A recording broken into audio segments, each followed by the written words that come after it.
Assalamualaikum warahmatullahi wabarakatuh. Innal hamdalillah nahmaduhu wa nasta'inuhu wa nastaghfiruh wa na'udzu billahi min syururi anfusina wa min sayyiati a'malina may yahdihillahu fala mudilla lahu wa may yudlil fala hadiya lahu. Asyhadu an la ilaha illallah wahdahu la syarika lah wa asyhadu anna Muhammadan abduhu wa rasuluh.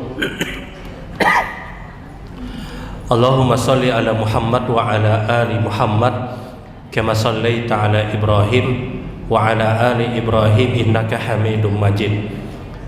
Allahumma barik ala Muhammad wa ala ali Muhammad kama barakta ala Ibrahim wa ala ali Ibrahim innaka Hamidum Majid. Ibu-ibu yang dirahmati Allah, alhamdulillah, mari sama-sama kita bersyukur kepada Allah Subhanahu wa taala. Walillahil hamd, segala puji hanya senantiasa milik Allah. Kita bersyukur kita masih diberikan kesempatan oleh Allah untuk kembali duduk hadir di salah satu majelis dari majelis-majelis ilmu untuk bersama-sama mempelajari apa yang diajarkan oleh Allah dan Rasul sallallahu alaihi wasallam. Allah Subhanahu wa taala menyebutkan, yarfa'illahu alladhina amanu minkum walladzina utul ilma darajat. Allah Subhanahu wa taala mengangkat derajat orang-orang mukmin. Dari sekelompok kaum mukminin ada orang-orang yang lebih ditinggikan lagi derajatnya oleh Allah. Siapa mereka? Utul ilma, orang-orang yang mempelajari Al-Qur'an dan sunnah Nabi sallallahu alaihi wasallam. Rasul sallallahu alaihi wasallam bersabda, "Man aradallahu khairan yufaqihu fiddin." Siapapun yang diinginkan oleh Allah untuk menjadi orang yang baik, maka Allah akan berikan pemahaman yang baik berkaitan dengan agama Islam. Ibu-ibu yang dirahmati Allah, pagi hari ini mungkin ulun tidak terlalu bisa maksimal, mungkin kita hanya di 20 atau 30 menit ulun akan sampaikan materi. Kemudian kalau ada pertanyaan dipersilahkan. Jadi ulun mungkin ambil waktu kurang lebih 20 sampai 30 menit ke depan menyampaikan materi, dan sisa waktu mungkin kita bisa berdialog atau mungkin bertanya dengan apa yang sudah disampaikan atau ada hal-hal yang perlu untuk diperbincangkan di kesempatan pagi hari ini. Baik ibu-ibu yang dirahmati Allah, pagi hari ini kita akan bersama dengan doa-doa yang biasa diminta Nabi sallallahu alaihi wasallam, doa-doa yang sering diminta Rasul sallallahu alaihi wasallam di setiap kesempatan-kesempatan Rasul ketika beliau berdoa. Kita tahu bahwasanya ibadah doa ini salah satu ibadah yang terbaik. Bahkan sampai Nabi sallallahu alaihi wasallam menyebutkan ad-du'a huwa mukhlul ibadah. Doa itu kata Rasulullah adalah puncak kunci dari semua ibadah. Doa dia menempati derajat yang sangat agung di dalam semua ibadah yang kita lakukan. Tidaklah sebuah amalan yang besar yang diperintahkan oleh Allah dan Nabi sallallahu alaihi wasallam kecuali di dalamnya pasti ada perintah untuk berdoa. Bahkan semua kewajiban yang diwajibkan oleh Allah di dalamnya ada perintah kita untuk berdoa. Ibadah sholat misalnya, di dalamnya ada perintah untuk doa, baik sebelum sholat, di pertengahan sholat, atau setelah kita melaksanakan ibadah sholat. Mayoritas amalan-amalan apapun yang diperintahkan, maka di sana disematkan doa. Karena Allah menegaskan, fa idza faragta fansab wa ila rabbika farghab. Kalian selesai pada satu perbuatan kata Allah, maka beralih kepada perbuatan yang berikutnya. Wa ila rabbika farghab, dan hanya kepada Allah kalian berdoa, bermohon. Ini dalil bahwasanya setiap ibadah apapun yang kita lakukan, kita diperintahkan untuk menyandingkannya dengan ibadah yang namanya doa. Dari sekian banyak doa yang pernah diajarkan oleh Rasul sallallahu alaihi wasallam, ada doa yang sangat sering juga diminta Nabi sallallahu alaihi wasallam. Dan yang menarik adalah doa yang paling sering diminta Nabi sallallahu alaihi wasallam itu rata-rata doa yang lafadznya pendek, bukan doa yang panjang. Salah satu ciri khas doa yang diajarkan Rasul sallallahu alaihi wasallam atau yang disampaikan oleh Allah adalah itu doanya tidak panjang. Bukan doa yang panjang, tapi doa yang pendek yang dia punya makna yang begitu umum. Di antara doa yang sering diminta Nabi sallallahu alaihi wasallam kita tahu dan ini sering kita praktekkan adalah doa sapu jagat. Rabbana atina fid dunya hasanah wa fil akhirati hasanah wa qina adzabannar. Ini doa kata Aisyah radhiyallahu taala anha, salah satu doa yang tidak pernah ditinggalkan oleh Rasul sallallahu alaihi wasallam. Salah satu doa yang senantiasa menemani semua doa-doa yang diminta Rasul. Doa Rabbana atina fid dunya hasanah wa fil akhirati hasanah wa qina adzabannar. Ini hakikatnya kata para ulama itu sudah mencukupi seluruh doa-doa yang pernah diajarkan Allah dan Rasul. Kita minta apa aja itu masuk pada kalimat Rabbana atina fid dunya hasanah wa fil akhirati hasanah. Semua kebaikan apapun yang kita minta itu masuk pada kalimat Rabbana atina fid dunya hasanah. Semua kebaikan apapun yang berkaitan dengan kebaikan akhirat itu pun juga masuk pada kalimat Rabbana atina fid dunya hasanah wa fil akhirati hasanah. Ya Allah, hamba memohon kepada Engkau kebaikan dari seluruh urusan dunia, wa fil akhirati hasanah, dan kebaikan pada seluruh urusan akhirat. Doa ini tidak pernah dilepaskan oleh Nabi sallallahu alaihi wasallam kata Aisyah. Doa ini tidak pernah tertinggal dari setiap rangkaian-rangkaian doa yang Nabi senantiasa berdoa kepada Allah Subhanahu wa taala. Sehingga apa komentar para ulama? Dalam kondisi dan keadaan apapun, jangan pernah melepas Rabbana atina fid dunya hasanah wa fil akhirati hasanah wa qina adzabannar. Kenapa? Karena ini mencakup semua kebaikan apapun yang kita minta. Sekarang kita berharap apa pada kehidupan dunia? Diberikan kesehatan. Masuk di dalamnya Rabbana atina fid dunya hasanah. Kita berharap apa pada kebaikan dunia? Di lapang rezeki. Masuk pada Rabbana atina fid dunya hasanah. Kita berharap apa? Kebaikan dalam rumah tangga kita. Rabbana atina fid dunya hasanah. Kita berharap semua urusan kita lancar, masuk pada Rabbana atina fid dunya hasanah. Kita berharap semua usaha kita, kegiatan kita, berumah tangganya kita, bertetangganya kita dengan orang lain, kebaikan untuk anak-anak kita masuk pada Rabbana atina fid dunya hasanah. Yang kalaulah seandainya kata para ulama kita tidak punya durasi untuk berdoa pada permintaan khusus kita, paling tidak Rabbana atina fid dunya hasanah itu yang dimasukkan. Karena seperti ini, kadang kita berharap pada satu keadaan yang itu baik menurut kita. Kita sudah doa dengan doa apapun yang kita minta. Kita sudah berdoa dengan model keinginan harapan kita agar kita mendapatkan apa yang kita inginkan. Tidak kunjung diberikan oleh Allah Subhanahu wa taala. Prinsipnya adalah wa asa an tuhibbu syai'a fa huwa syarrul lakum. Sesuatu yang kalian anggap baik itu belum tentu baik dengan takdir Allah. Wa asa an takrahu syai'a fa huwa khairul lakum. Sesuatu yang kalian anggap itu tidak baik boleh jadi itu baik untuk kalian kata Allah. Kita melihat wah ini kurang baik menurut kita dalam kehidupan kita. Kita sudah usaha dengan usaha yang baik, tapi kita belum mendapatkan apa yang kita inginkan. Takdir yang kita dapatkan bukan sesuatu yang baik menurut kita. Padahal semua syariat, semua cara sudah kita lakukan sebagaimana apa yang diajarkan Rasul. Faktanya takdir yang kita dapatkan bukan sesuatu yang baik menurut kita. Padahal jalan untuk mendapatkan apa yang kita inginkan itu sudah kita lakukan. Kita tahajud misalnya, kita sedekah sudah, kita sudah bertawasul, kita sudah berdoa dengan doa terbaik kita pilih waktu yang terbaik, kita minta doakan orang lain misalnya. Semua cara sudah kita lakukan, semua syariat sudah kita terapkan sebagaimana apa yang diajarkan oleh Allah dan Rasul. Takdir tidak menjadikan baik menurut kita, kita tidak mendapatkan takdir yang baik menurut kita. Maka di sini kita harus mempunyai pemahaman.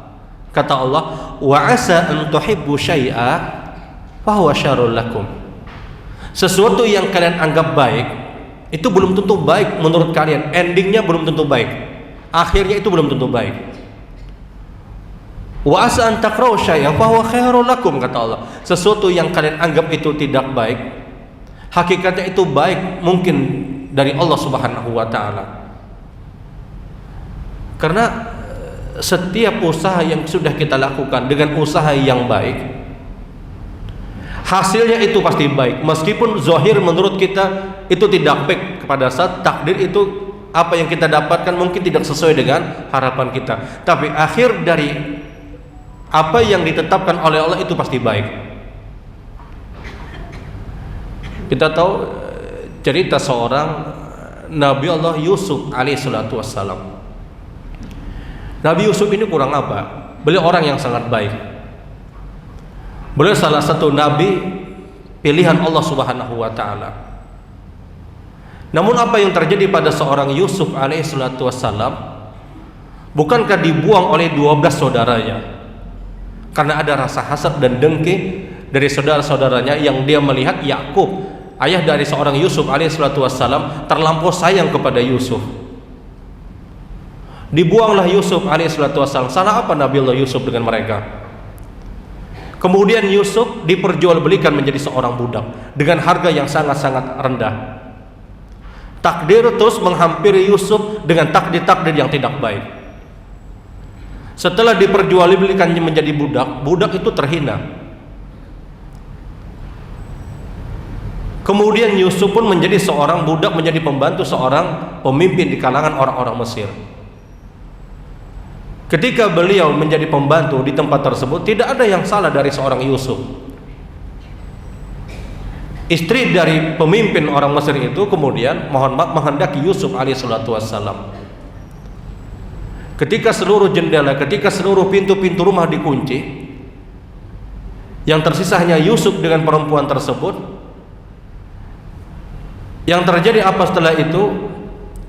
Nabi Yusuf dituduh melakukan perbuatan yang tidak baik. Padahal pemimpin Mesir tersebut tahu bahwa istrinya lah yang akan melakukan perbuatan yang tidak baik. Terbukti ketika robeknya gamisnya Nabi Yusuf itu dari belakang. Nabi Yusuf mau keluar dari rumah, kemudian ditarik dan kemudian robeklah yang di belakang.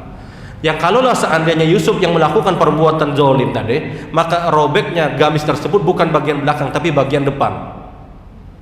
Dan itu disebutkan di dalam Al-Quranul Karim. Kalaulah seandainya Yusuf yang salah, maka sobeknya pakaian Yusuf itu bukan bagian belakang tapi bagian depan. Dan fakta pengadilan pun mengatakan bahwasanya Yusuf itu tidak bersalah. Tapi kembali permainan uang ketika itu menjadikan Yusuf di penjara. Ini takdir yang tidak baik. Dari dibuangnya Yusuf, kemudian diperjualbelikan menjadi budak, kemudian dituduh berzina, dituduh melakukan perbuatan yang tidak baik.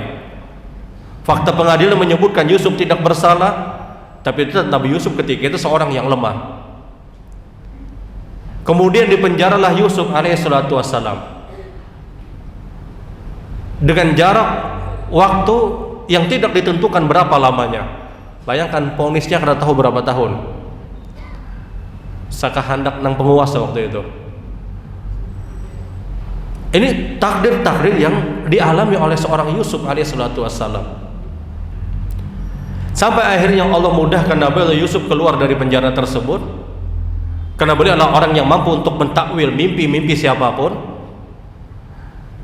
Sehingga akhir dari cerita seorang Yusuf, beliau pun menjadi seorang pemimpin di tempat tersebut akhirnya. Yang ingin ulun sampaikan, Setiap usaha yang sudah kita lakukan apapun itu, ketika kita sudah berada pada jalan yang baik, jalan yang lurus,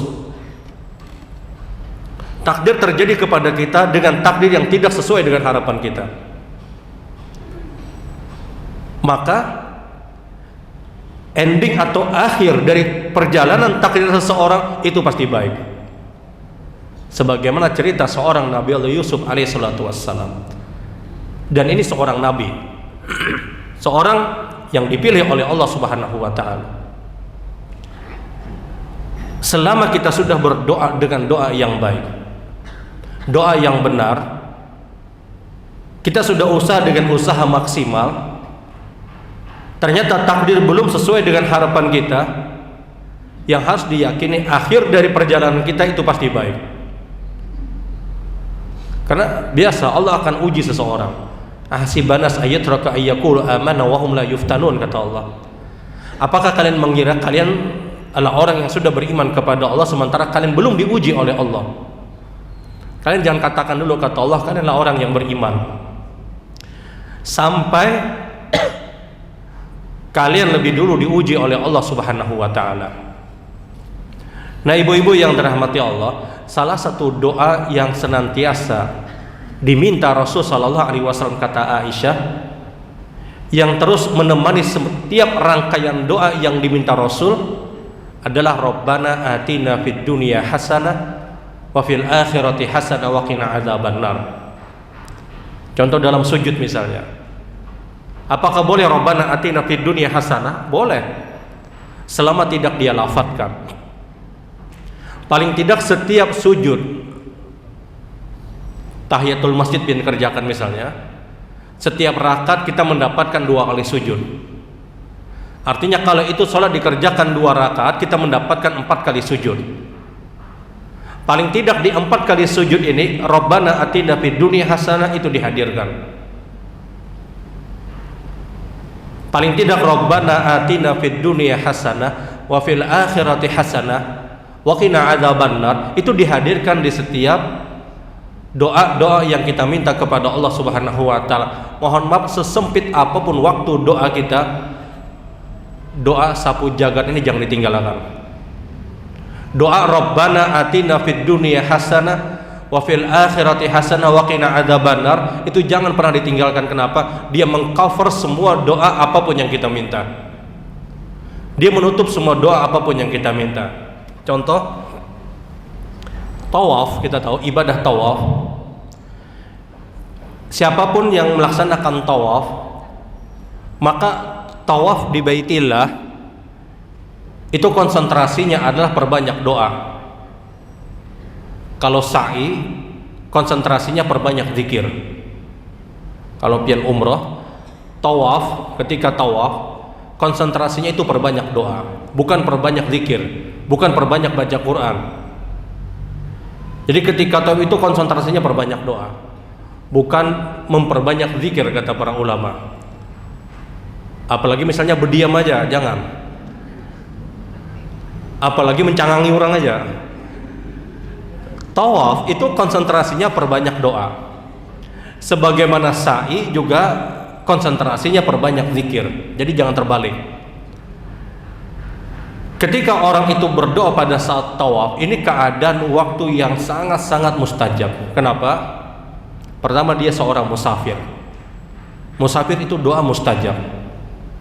Yang kedua, dia berada di tempat terbaik di muka bumi, masjid yang paling utama, rumah dari rumah-rumah Allah, Masjidil Haram. Yang ketiga, dia berada di samping Baitillah Ka'bah. Yang Nabi itu pernah ditanya, ya Rasulullah, bangunan apa yang pertama terbangun di muka bumi ini? Kata Rasulullah, Baitillah Ka'bah. Sebelum ada bangunan apapun di muka bumi ini, yang pertama terbangun itu Ka'bah, kata Rasulullah. Ini dalil bahwasanya Baitillah Ka'bah itu sudah ada sejak zaman Nabi Allah Adam alaihissalatu wassalam. Di zaman Nabi Allah Ibrahim ketika itu Ka'bah itu ditinggikan bangunannya. Wa id yarfa Ibrahimul qawaida minal bait wa Ismailu rabbana taqabbal minna. Ketika Allah perintahkan Ibrahim untuk meninggikan bangunan Baitillah Ka'bah. Ini dalil bahwasanya pondasi Baitillah Ka'bah itu sudah ada sejak zaman Adam. Sementara zaman Ibrahim itu meninggikan pondasi Baitillah Ka'bah. Yang selanjutnya, kenapa tawaf itu doa ketika tawaf itu sangat diijabahi? Karena ketika itu dia sedang menjalankan ibadah terbaik di dalam Masjidil Haram. Setelah salat yang 5 waktu, ibadah terbaik di dalam Masjidil Haram itu tawaf, mengalahkan tahajud sekalipun. Tawaf itu mengalahkan semua salat sunnah pahalanya. Kenapa? Karena dia ibadah yang khusus, berada di tempat yang khusus, pada keadaan yang dikhususkan. Maka diperintahkan untuk memperbanyak doa. Doa apapun silahkan. Tapi khusus dari rukun Yamani sampai Hajar Aswad, maka Allah khususkan doanya adalah Rabbana atina fid dunya hasanah wa fil akhirati hasanah wa qina adzabannar. Taruhlah misalnya ini Baitillah Ka'bah, di sini sisi Hajar Aswad. Kita mulai dari sini Bismillah Allahu Akbar, kemudian mengitari Baitillah Ka'bah sampai rukun Yamani sebelum Hajar Aswad. Dari sini doanya Rabbana atina fid dunya hasanah wa fil akhirati hasanah wa qina adzabannar sampai masuk sisi Hajar Aswad. Kenapa Rabbana atina fid dunya hasanah wa fil akhirati hasanah wa qina adzabannar? Itu diperintahkan pada saat kita melaksanakan tawaf, ketika kita sudah berada di rukun Yamani sampai Hajar Aswad. Alasannya kata para ulama, kalaulah seandainya ada orang yang tawaf kemudian doanya tidak maksimal, dia tidak maksimal dalam berdoa, boleh jadi mungkin dia kehilangan kehusyukan dalam doanya, boleh jadi mungkin dia bingung apa yang dia minta, boleh jadi mungkin dia tidak tahu apa lagi yang dia inginkan. Maka Rabbana atina fid dunya hasanah wa fil akhirati hasanah wa qina adzabannar itu mengcover, menutup semua doa yang mungkin pernah tertinggal baginya. Makanya Rabbana atina fid dunya hasanah itu diletakkan di rukun Yamani.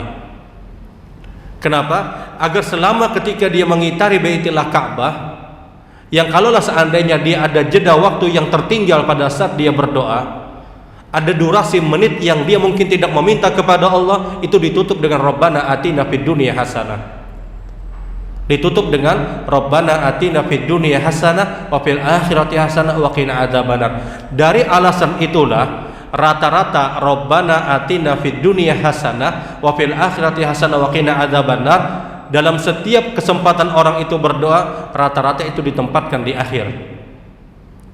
Makanya kalau orang acara selamatan, ciri iwak hendak keluar itu biasanya Rabbana atina fid dunya hasanah. Ciri hintalu hendak dikeluarkan, ayam hendak dikeluarkan, Rabbana atina. Ini ada jana menggawi Rabbana atina, digawil setemat lagi ya. Sadar tidak sadar kita, Rabbana atina fid dunya hasanah itu mengcover semua doa. Yang pokoknya kalau sudah Rabbana atina fid dunya hasanah, sudah mata ke dapur aja sudah. Ada nang ibu-ibu misalnya Rabbana atinanya angkat tangan tapi sambil menguhai juga Rabbana atina fid dunya hasanah. Karena mayoritas kita tahu, kita semua rata-rata memahami kalau sudah Rabbana atina fid dunya hasanah, hendak tuntung sudah acara. Dan mohon maaf, ini memang berkesesuaian dengan apa yang diarahkan oleh para ulama yang menjelaskan bahwasanya Rabbana atina fid dunya hasanah wa fil akhirati hasanah wa qina adzabannar. Ini doa menutup semua doa-doa yang kita minta, yang kalau seandainya permintaan kita mungkin tidak sempurna dari apa yang kita minta kepada Allah, maka Rabbana atina fid dunya hasanah dia tutup semua kekurangan tadi. Ini penutup doa. Namun apakah salah orang yang Rabbana atina fid dunya hasanah di awal? Tidak.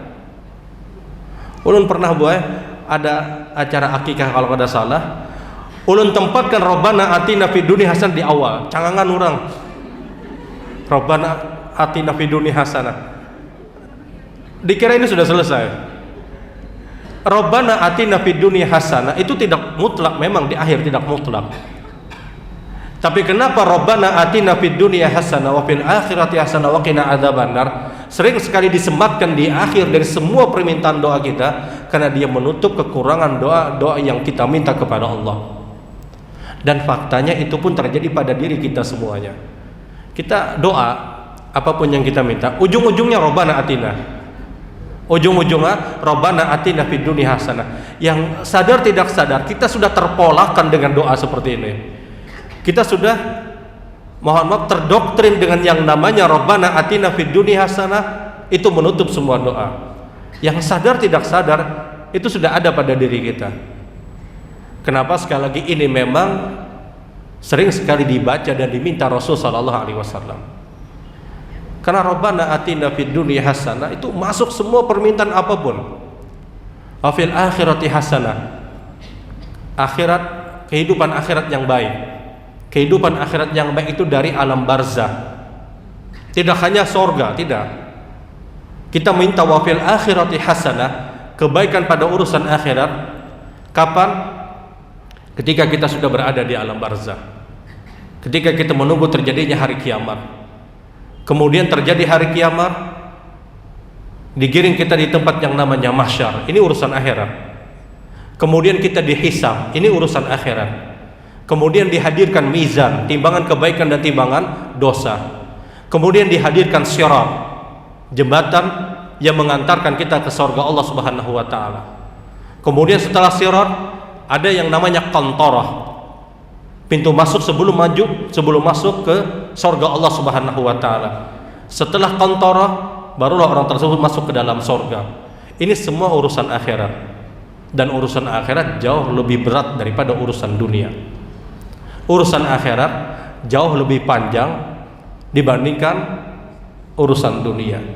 Makanya masuk pada kalimat wa fil akhirati hasanah wa qina adzabannar, dan selamatkan kami dari azab neraka Engkau ya Allah. Jadi Rabbana atina fid dunya hasanah wa fil akhirati hasanah wa qina adzabannar. Ingat, jangan pernah ditinggalkan dalam setiap kesempatan doa apapun, sesempit apapun doa kita, masukkan Rabbana atina fid dunya hasanah. Kita mungkin punya permintaan khusus, ambil permintaan khusus, kemudian masukkan Rabbana atina fid dunya hasanah wa fil akhirati hasanah wa qina adzabannar. Yang kalaulah seandainya setelah Rabbana atina fid dunya hasanah wa fil akhirati hasanah wa qina adzabannar ada doa yang tertinggal dengan tidak sengaja misalnya, maka Rabbana atina fid dunya hasanah itu sudah cukup untuk menutup kekurangan doa-doa yang kita minta kepada Allah Subhanahu wa taala.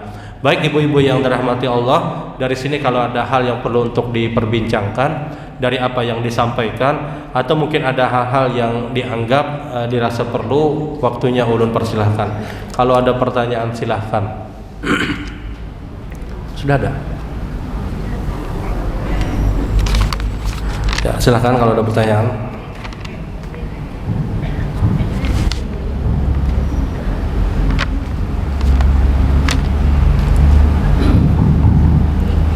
Assalamualaikum warahmatullahi wabarakatuh. Waalaikumsalam. Terima kasih Ustaz. Ini di luar tema.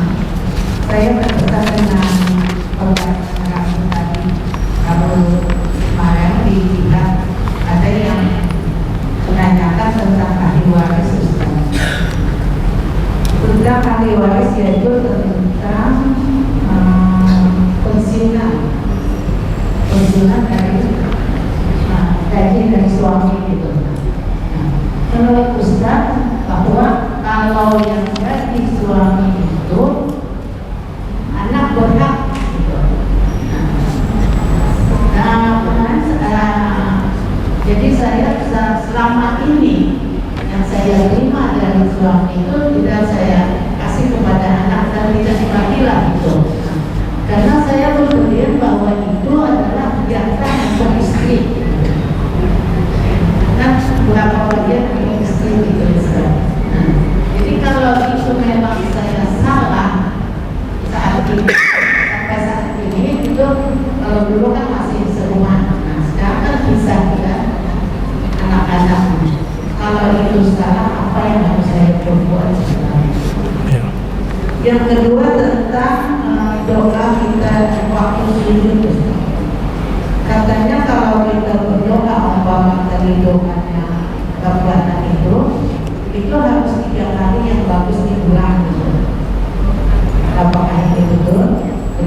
Waalaikumsalam.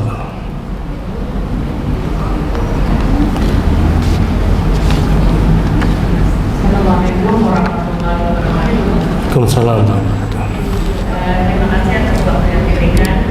Pertanyaan yang pertama itu kembali mengulang, waktu yang pertama yaitu kan mengkodok sholat sunat subuh itu yang bagusnya yang kapan? Apakah sesudah sholat subuh berjamaah itu kita langsung berdiri atau pada saat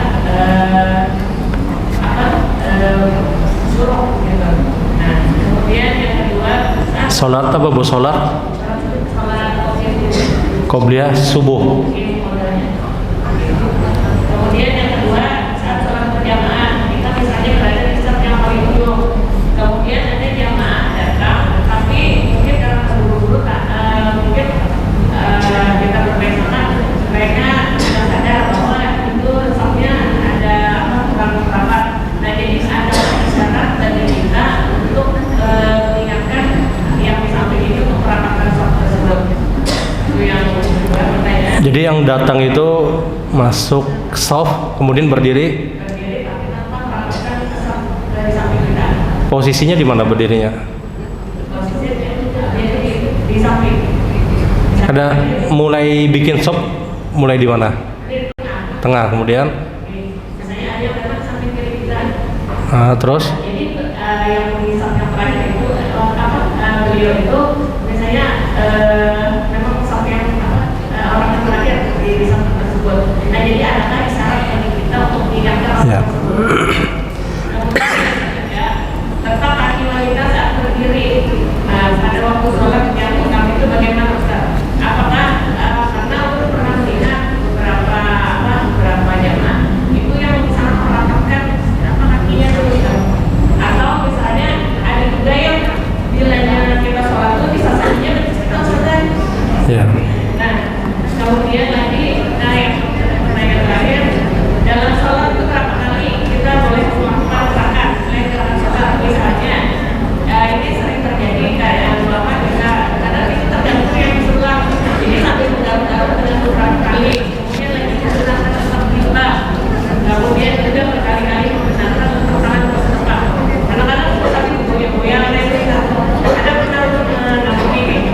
Nah jadi mohon penjelasan besar. Demikian, Assalamualaikum warahmatullahi wabarakatuh. Waalaikumsalam. Assalamualaikum warahmatullahi wabarakatuh. Waalaikumsalam. Doa karena artinya tadi pemberantasan. Apakah ada bedanya taubat sama hijrah? Taubat kan ada sama taubatnya. Kalau hijrah ada yang salah taubat semua menjelaskan murtad. Sholat apa bu? Salah taubat. Kemudian Kalau taubat itu kan ada sholatnya. Kalau hijrah sholat hijrah. ada nggak sama hijrahnya? Jadi antara taubat dan hijrah apa bedanya Pak Ustaz? Assalamualaikum warahmatullahi wabarakatuh. Waalaikumsalam.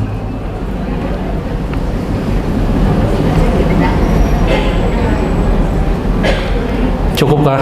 Ada lagi? Ada. Waalaikumsalam.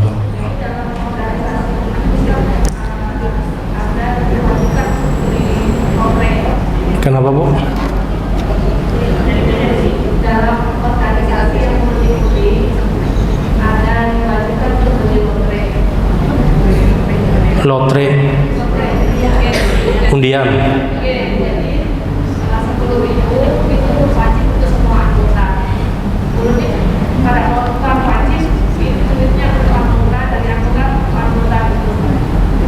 Gimana caranya saya kasih tahu biar tidak usah sendiri itu. Wajib harus membeli undian ada. Manfaatnya apa? Ada. Dari anggota untuk anggota. Cuma selama ini saya lihat itu duitnya tuh kayak udah jelas sudah bersama. Oh iya. Salam. Ada lagi? Waalaikumsalam.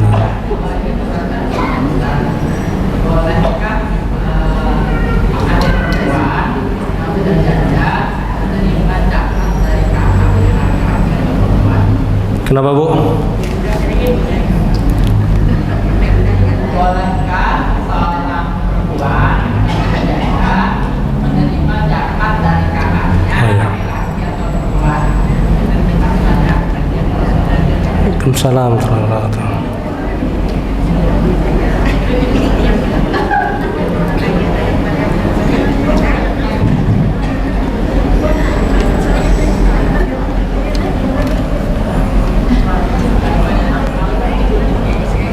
Lima 15 buting dan gue pertanyaan apa? Ada lagi?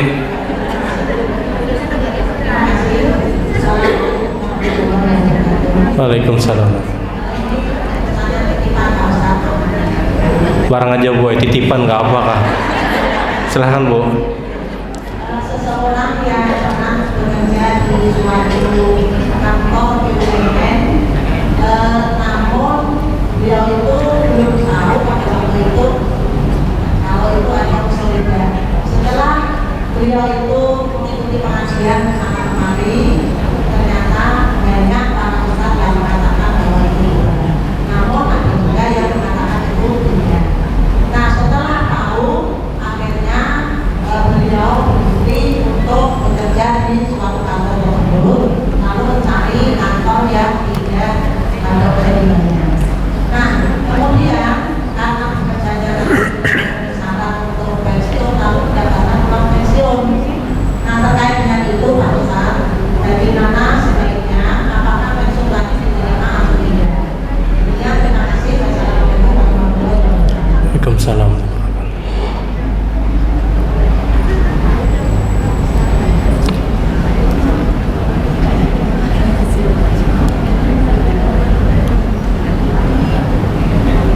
Ya, silakan. Assalamualaikum warahmatullahi wabarakatuh. Waalaikumsalam.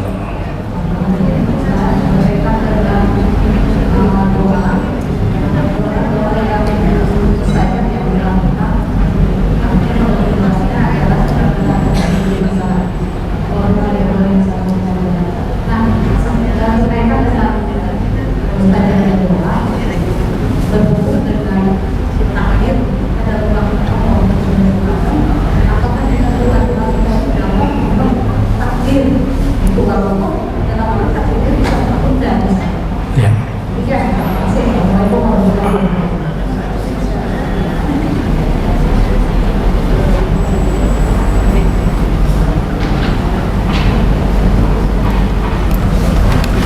Ya, baik.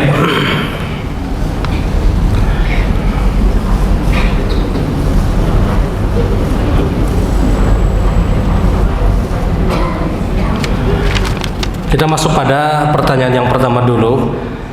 Saya pernah mendengar dari seorang ustadz bahwasanya salat rawatib itu ada 22 rakaat, sedangkan Nabi hanya menganjurkan 12 rakaat. Mohon penjelasannya. Benar bahwasanya salat sunnah rawatib dia hanya punya dua model sebagaimana yang masyhur dalam hadis-hadis Rasul. Yang pertama dengan jumlah 10 rakaat, yang kedua dengan jumlah 12 rakaat. Ini salat sunnah rawatib yang dijelaskan dalam hadis Rasul. Dikatakan salat sunnah rawatib adalah salat sunnah yang dia mengikuti salat wajib, entah dia bersifat qobliyah ataupun bersifat ba'diyah. Jadi dikatakan salat sunnah rawatib adalah salat sunnah yang dia mengikuti salat wajib yang sifatnya bisa sebelum dan bisa setelah, dan jumlahnya hanya kalau tidak 10 rakaat dia 12 rakaat, 2 rakaat sebelum subuh, 2 rakaat sebelum zuhur, 2 rakaat setelah zuhur, 2 rakaat setelah maghrib, dan 2 rakaat setelah isya. Atau 2 rakaat sebelum subuh, 4 rakaat sebelum zuhur, 2 rakaat setelah zuhur, 2 rakaat setelah maghrib, dan 2 rakaat setelah isya. Sementara yang 22 rakaat tidak disebutkan dalam istilah salat sunnah rawatib. Tidak disebutkan dalam istilah salat sunnah rawatib. Karena kalau 22 rakaat, berapa rakaat qobliyah subuhnya? Berapa rakaat ba'diyah zuhurnya? Berapa rakaat ba'diyah maghribnya? Didobel semua berarti ini. Jadi yang namanya salat sunnah rawatib itu hanya kalau tidak 10, 12 rakaat, wallahu alam. Baik, pertanyaan yang selanjutnya, kalau kita bersedekah atau berinfak setiap pagi tapi duitnya kita masukkan dulu di rumah, celengan di rumah. Setelah terkumpul beberapa waktu baru dibagikan kepada mereka yang berhak menerimanya. Apakah boleh dengan cara seperti itu? Secara umum itu diperbolehkan, namun kita terlambat untuk mendapatkan ganjaran pahalanya. Duitnya kita kumpulkan dulu, misalnya saban hari kita 10.000 di rumah ditahan. Kita sudah dapat pahala niat pada saat itu, tapi lipat ganda pahalanya tertahan bagi kita. Idealnya adalah ya sudah, setiap pagi dia keluarkan, kemudian dia berikan. Ini idealnya. Karena biar bagaimanapun fastabiqul khairat, biar bagaimanapun kita diperintahkan untuk bersegera melakukan kebaikan. Kalau misalnya kita tidak bisa untuk pergi ke masjid, ya sudah, kita titipkan kepada suami, titipkan kepada orang lain misalnya, untuk infak, untuk sedekah misalnya di masjid. Karena salah satu waktu terbaik untuk bersedekah itu adalah di waktu pagi, karena langsung didoakan oleh para malaikat Allah Subhanahu wa taala. Tapi kalau kita tahan misalnya di rumah kita, kemudian hadangi seminggu misalnya hanya diberikan misalnya, ya kita dapat pahala, benar kita dapat pahala, tapi tertahan lipat ganda kebaikan yang semestinya kita dapatkan. Dan belum lagi, mohon maaf, kita tidak bicara umur, belum lagi kita bicara apakah minggu depan itu masih hidup atau tidak misalnya. Maka yang idealnya adalah langsung dikeluarkan, idealnya. Tapi kalau pian tanya apakah boleh, boleh. Toh ini hanya bicara sunnah. Jangankan model yang seperti ini, pian kada infak pun kada masalah. Ini bicara akan lebih efektif atau tidak. Jelas yang lebih efektif adalah langsung dikeluarkan dan diberikan, wallahu a'lam. Baik, pertanyaan yang berikutnya. Sebagaimana yang pernah ulun sampaikan, bahwasanya pensiunan itu adalah disebutkan oleh para ulama masuk pada istilah waris, uang pensiunan. Karena mengacu kepada kaidah hukum, yang namanya harta waris adalah harta yang ditinggalkan oleh seseorang yang sudah meninggal dunia, yang diberikan kepada orang-orang yang masih hidup dari keluarga yang berhak untuk mendapatkan warisan. Maka itulah harta waris. Semua apapun yang ditinggalkan oleh seseorang yang dia sudah meninggal dunia, yang itu diwariskan untuk orang-orang yang berhak untuk mendapatkan waris, itulah ahli waris, itulah harta waris. Maka dari kaidah ini, di zaman kita hari ini, fatwa pendapat mayoritas para ulama, uang pensiun yang didapatkan oleh istri atau mungkin oleh anak-anaknya dari suami atau dari ayah yang meninggal dunia, itu masuk pada bagian waris. Kenapa? Itu harta yang ditinggalkan. Ketika itu harta yang ditinggalkan masuk pada bagian waris, maka kelaziman, keharusan hukumnya pun dibagi secara waris. Ini secara umum. Sekarang ketika seorang istri mendapatkan harta, mendapatkan uang pensiunan, apa sikap dia? Sikap dia jelas ini dibagi dengan cara waris. Ini yang paling selamat. Meskipun mungkin pian pasti pernah mendengar, oh ini tidak, ini milik dari seorang istri. Kenapa? Di masa hidupnya suami misalnya, dia juga memiliki sebagaimana yang dia dapatkan. Maka ini bisa dibantah, benar itu ketika masih hidup itu bukan waris. Tapi ketika dia sudah meninggal, maka beralihlah status harta tersebut menjadi status harta yang diwariskan. Status harta yang diwariskan. Nah, di sini apa sikap seorang istri, seorang ibu ketika dia dapatkan uang pensiunan tersebut? Idealnya dibagi secara waris. Kalau dia punya anak-anak, maka dia mendapatkan 1/8. 7/8 diberikan kepada anak-anak. Kalau ada laki-laki dan perempuan anak-anaknya, maka laki-laki mendapatkan 2/1 dibandingkan perempuan, sebagaimana pernyataan Allah, lidzakari mithlu hadzil untsayain. Laki-laki 2/1 dibandingkan perempuan. Sekarang kalau sudah terlanjur misalnya, sudah dia dapatkan harta uang pensiun tersebut sudah sekian tahun misalnya, apa yang harus dilakukan? Paling tidak mengkhabarkan, memberitahu kepada anak-anak, oh ternyata ini waris. Kayak apa? Kalau anak-anaknya ridho, ikhlas, ya sudah selesai. Dan ulun kira anak-anaknya ridho. Jarang sekali, pokoknya ulun minta maafnya. Jarang. Idealnya diberitahu, ini sesungguhnya ini adalah uang waris. Ini kayak apa? ini sudah terlanjur nih kayaknya, sudah terlanjur sekian tahun. Insya Allah diikhlaskan, insya Allah diikhlaskan. Karena kalau sampai model ada anak mohon maaf, kadang pokoknya kita bagi bujur-bujur gitu. Ya ini berat. Kasihan orang tuanya, kasihan orang tuanya. Nah kemudian kalau sudah disampaikan, ini kayak apa kan bulan depan, kayak apa bulan-bulan berikutnya. Kata anak-anaknya, kami sudah mengikhlaskan. Selama sudah dikatakan ini waris dan kita akan bagi katanya, kemudian diikhlaskan oleh anak-anaknya, selesai masalah. Intinya hanya sekedar komunikasi yang baik, kemudian dia beritahu. Komunikasi yang baik, ini ternyata pensiunan ini waris, kayak apa? Nah, ya sudah, gak ada masalah kata anak-anaknya. Ya sudah, ini kayak apa bulan-bulan berikutnya, kami ikhlas insya Allah gak ada masalah. Ya sudah, hak dia sudah. Karena ketika itu dia sudah ingin bagi waris, kemudian yang berhak menghibahkan kepada seorang ibu misalnya, selesai urusan, maka ini jatuh kepada hibah. Karena uang pensiun itu hukum asalnya bukan hibah, bukan hibah. Uang pensiun dari seorang suami yang sudah meninggal dunia itu bukan hibah secara hukum. Itu uang yang ditinggalkan. Kenapa tidak dikatakan hibah kepada istri? Karena tidak ada akad hibah antara suami dan istri yang disaksikan oleh anak-anaknya. Berbeda hukumnya seperti ini. Kalau seorang suami dia masih hidup, kemudian dia punya istri dan punya anak-anak, kemudian suaminya berkata kepada istri dan anak-anaknya, ini uang pensiun kita hibahkan kepada ibu katanya misalnya, maka ini hukumnya hibah sudah, dan semua disepakati dan disetujui, selesai masalah. Tapi kalau tidak ada akad yang seperti ini, maka jatuhnya kepada waris. Ketika itu jatuh kepada waris, maka tentunya harus ada komunikasi antara ibu dan anak-anaknya. Kalau sudah ada komunikasi dan anak-anaknya sudah mengikhlaskan dan meridhokan, ya sudah, selesai masalah, sehingga dia bisa mendapatkannya sebagaimana yang sudah ditetapkan. Wallahu a'lam. Baik, pertanyaan yang berikutnya, berdoa pada saat sujud apakah diperintahkan juga 3 kali? Kalau kita punya waktu untuk berdoa 3 kali silahkan. Tapi kalau kita tidak punya waktu untuk mengulang sebanyak 3 kali, ya sudah cukup sekali, terlebih ketika kita melaksanakan sholat dengan cara berjamaah. Yang 3 kali ini mungkin bisa kita lakukan kalau kita sholat sunnah.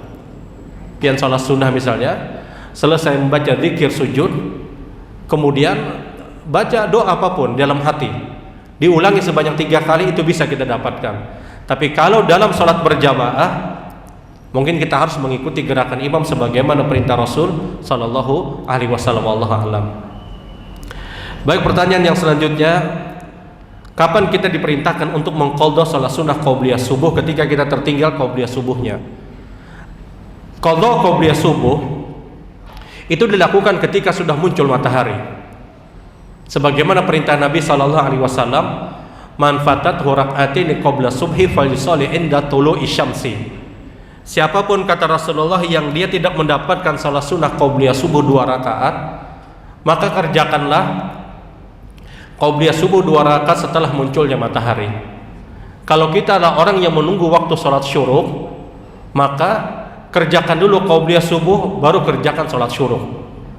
Kalau kita bukan orang yang menunggu sholat syuruk, kita misalnya di rumah, kapanpun muncul matahari langsung dikerjakan qabliyah subuh. Wallahu a'lam.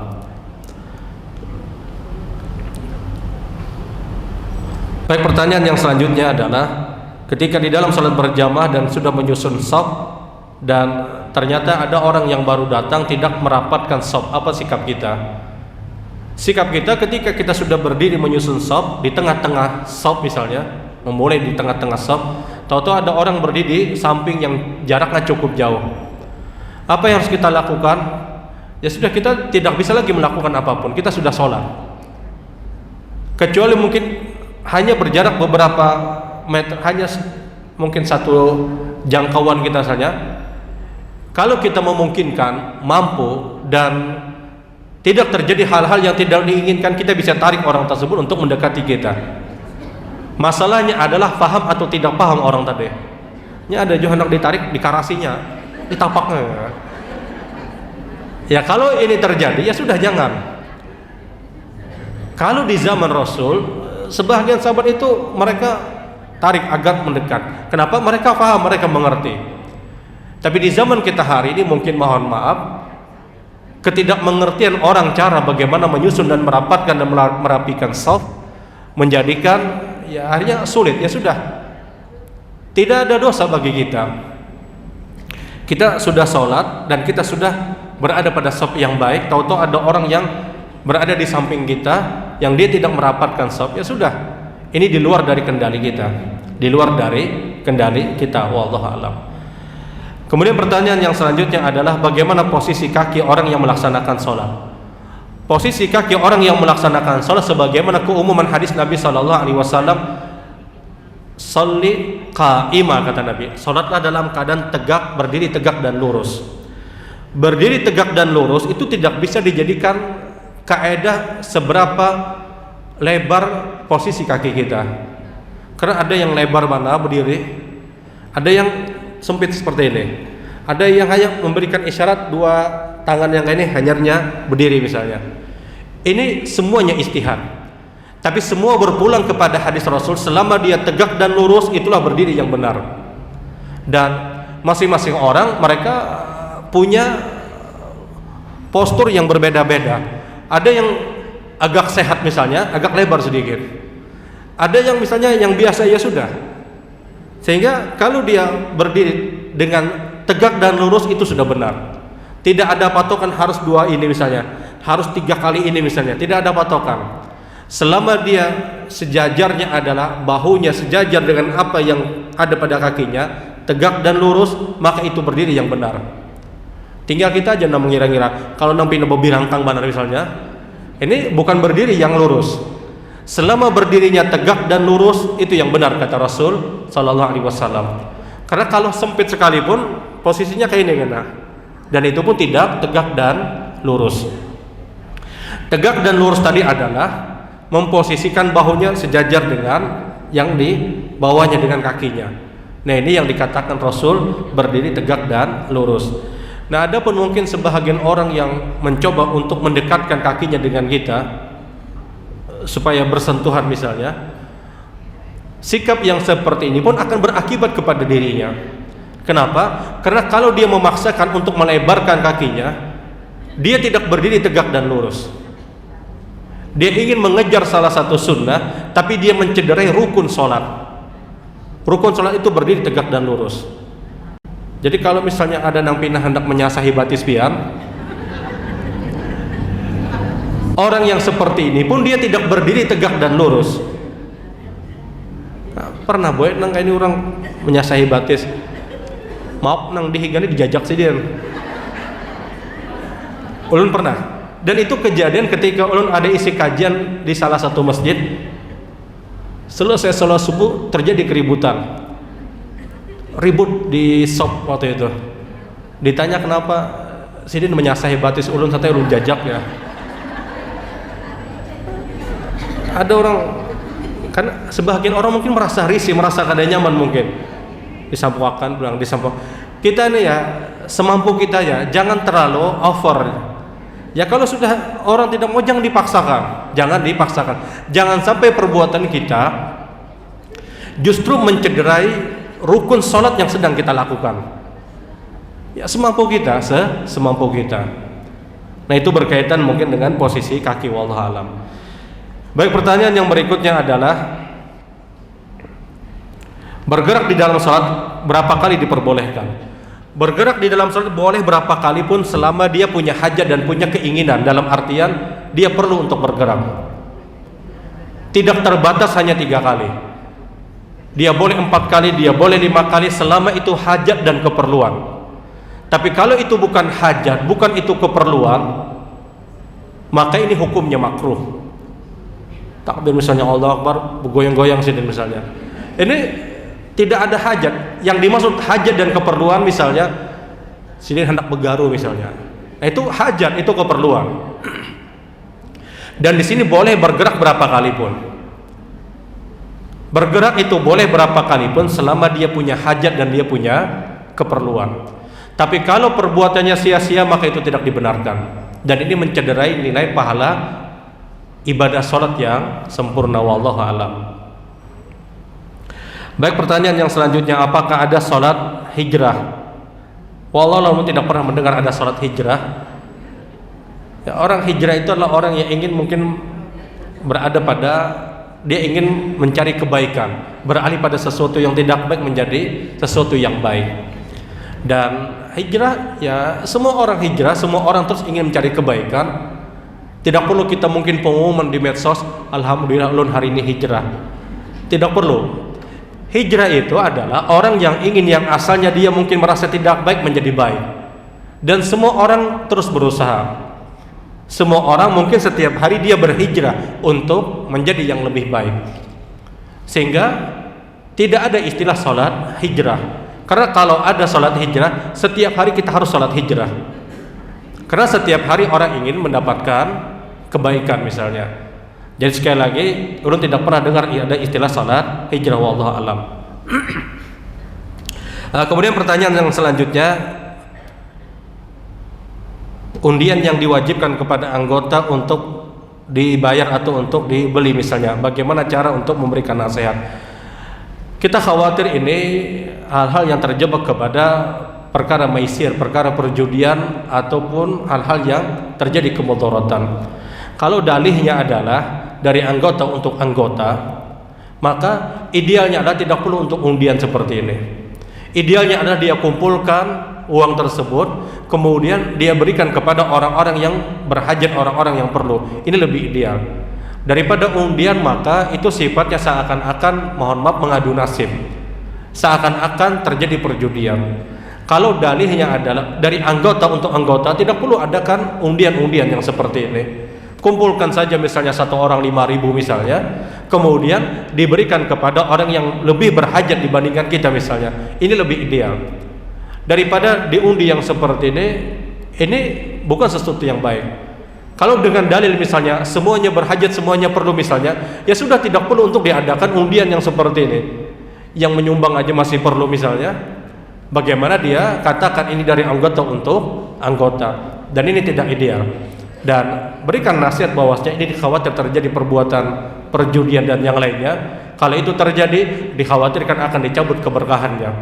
Dan sekali lagi, ini bukan hal yang baik. Wallahu a'lam. Baik, pertanyaan yang selanjutnya, apakah kita boleh untuk menerima zakat dari saudara kita? Hukumnya boleh. Zakat itu boleh diterima dari siapapun kecuali orang tua yang diberikan zakat dari anaknya. Ini yang terlarang. Anaknya kaya, orang tuanya tidak mampu misalnya. Apakah anak yang kaya ini ketika dia berzakat, zakatnya boleh diberikan kepada orang tua? Hukumnya haram. Orang tua tidak boleh untuk menerima zakat dari anaknya. Kenapa? Karena hakikatnya orang tuanya berhak mendapatkan harta dari anaknya melalui jalur di luar dari zakat. Tidak boleh anak itu memberikan zakat untuk orang tua. Kita tahu zakat itu istilahnya adalah harta yang dibersihkan. Seakan-akan zakat ini kotoran dari harta yang dia bersihkan, seakan-akan. Sehingga mohon maaf, kalau orang tua menerima zakat dari anaknya, apakah boleh? Hukumnya haram. Tidak diperkenankan. Tapi kalau saudara atau siapapun, boleh. Saudara kita tidak mampu, kemudian kita berikan zakat, apakah boleh? Boleh. Keponakan, apakah boleh? Boleh. Cucu, apakah boleh? Boleh. Tapi yang dilarang adalah orang tua yang menerima zakat dari anaknya. Bahkan sebagian ulama menyebutkan, orang tua memberikan zakat kepada anaknya, apakah boleh? Boleh. Karena yang dilarang itulah anak yang memberikan zakat kepada orang tua. Orang tuanya sugih, anaknya miskin misalnya, maka apakah boleh orang tua memberikan zakat kepada anaknya? Jumhur ulama menyebutkan boleh. Tapi kalau dari anak memberikan zakat kepada orang tua, ini haram. Anaknya sugih, orang tuanya miskin misalnya, kemudian dia berikan zakat untuk orang tuanya, apakah boleh? Ini haram.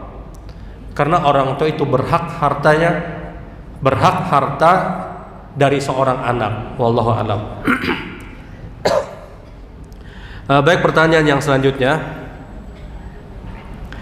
Seorang yang bekerja di salah satu tempat yang terjebak kepada perkara-perkara ribawiyah, kemudian dia bertobat dan berpindah pada pekerjaan yang lain, apakah uang pensiun yang didapatkan dari tempat tersebut itu masih boleh dia dapatkan? Ulama berbeda pendapat. Kalau pendapat Imam Malik boleh menyebutkan hukumnya diperbolehkan. Kenapa? Karena alasannya kata beliau, itu pekerjaan yang sudah lampau. Selama dia sudah bertobat, dia sudah dapatkan, selama dia tidak mengulangi pekerjaan yang baru, menurut Imam Malik.